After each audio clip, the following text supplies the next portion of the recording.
All right, let's see if this one sticks.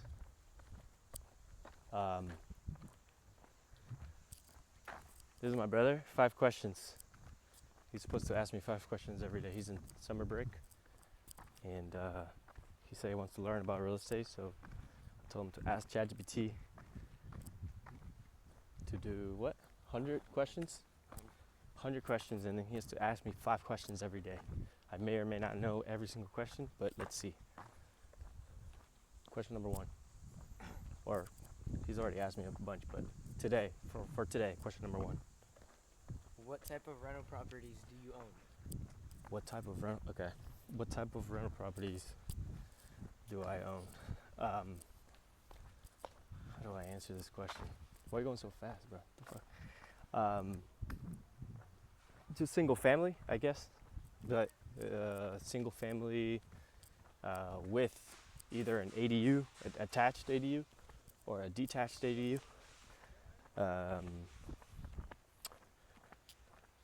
Yeah, just single family. There's nothing commercial. There's nothing multi-family, I would say. No. Kind of, because there's 2 units on each parcel in some of them. And some of them you could even make 3, but I don't have that. But it's not technically multi-family, so. Next question. What's the difference between long-term, mid-term, and short-term rentals? Long-term, mid-term, short-term rentals. Like we'll try to do this rapid fire. So long-term is 12 months plus of the lease, the normal whatever you think about when you say rental.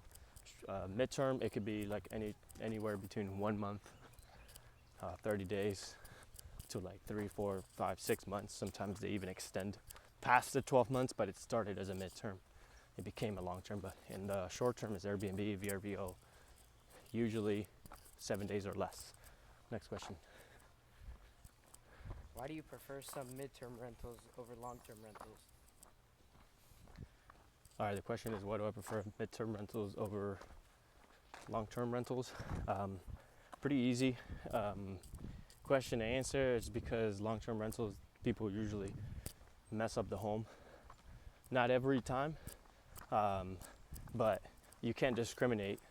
There's fair housing laws and everything, so you're not going to know whether or not they will clean the house, whether or not they're like tidy or not, for the most part. And then you come back after a year, and it's a disaster. Now you could implement like, hey, every 3 months or something, I'll have a cleaner come and pay for the cleaner to come and clean or whatever. But still, people it's their home, it is their home. They have access to the home. They're entitled to the home. So it's like a lot of times people are not as tidy as you want them to be with your property. And midterm rentals, people don't feel like it's their home. It's just like a very temporary thing, like a 3-month work thing or whatever. It's not even their furniture. It's your furniture. A lot of times they work a lot, and they just come to sleep. They don't really use the home as much. Not every time, but in general, that's what it is. So the home is maintained better, and yeah. And then the turnover that comes after 3, 4, 5 months or whatever, or even 2 months, it's gotten easier and easier as you get your systems in place. So it's not that big of a deal, because that would be the negative about it, that you have to churn it more often. But if you have your cleaners, you have your handyman or whatever, like right, a call away or whatever, like the schedule's there, then it's much easier. Next question. Which type of term has made you the most money? Which type of what? Term. Which type of term has made me the most money? Term. Short term, for sure, but it's a lot more work. So it's not. I wouldn't say it's worth it for the properties that I own. Maybe if I owned some beach properties or some mountain properties, potentially, maybe short-term rentals would be worth it. Now, I'm saying this and I'm not perfect either. I have a lot to learn, a lot of systems to implement and everything. So maybe I'm wrong. Maybe somebody that does the short-term rental, like Raw Build, for example, or any of these guys, are like, hey, well, you just get the systems in place, and then you'll make more money, and then it's not as difficult. Kind of like what I said about the long-term and mid-term, but I'm not there yet, and I don't know if I want to be, because it is a little bit more work. So, like I said, location is very important, because location might determine which one is the absolute best use for the property. And I think where I own, the best use is midterm. Next question. Which type requires the most work? Short term. Next question. That was 5. Keep going. I don't know if you guys heard it. The question was which term requires the most work. It's short term for sure. It's longer. It's a shorter stays and more turns. So keep going. How do you find properties worth buying? How do you find properties worth buying? Good question. Really, MLS. I've only seen mine on MLS. Actually, there was one that I quote unquote drove. It's called Driving for Dollars, where you drive around, or you walk around, or you scooter around, and you look at properties that are a little bit messed up. Maybe the mailbox is full. Maybe the gutters have like little trees running around, little trees like growing in them or whatever. Maybe it needs a power wash. I don't know. Then you just jot down the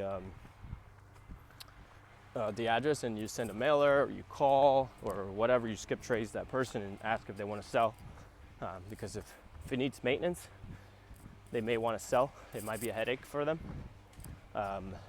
You can also see if it's a rental or not. Not every time, but sometimes you can. And if it's a landlord that is not taking care of their property, it might be a headache for them, and they might want to sell. And that was one though. All the remaining ones were on the MLS. I am a realtor in Raleigh, North Carolina. So if you're in Raleigh and you want to buy or sell, hit me up. And I'll treat you like family. And then if you're buying somewhere else, I can still connect you to a great agent. And going back to the question, MLS. And you got to look for little glitches. So MLS not like actually, I mean, yes, MLS, but like you can also look at Zillow, Realtor.com, or whatever. Sometimes there's little glitches here and there.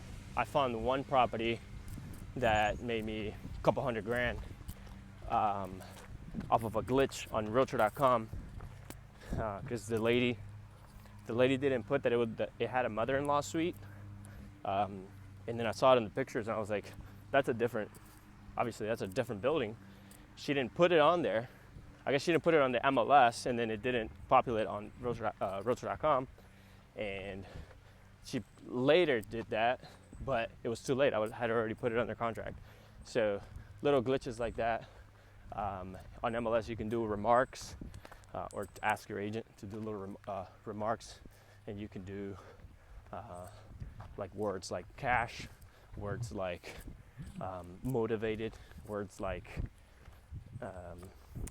ADU, mother-in-law suite, granny suite, stuff like that. And then you can do a little search, and whenever you get a ping, then you can analyze the property. One more question.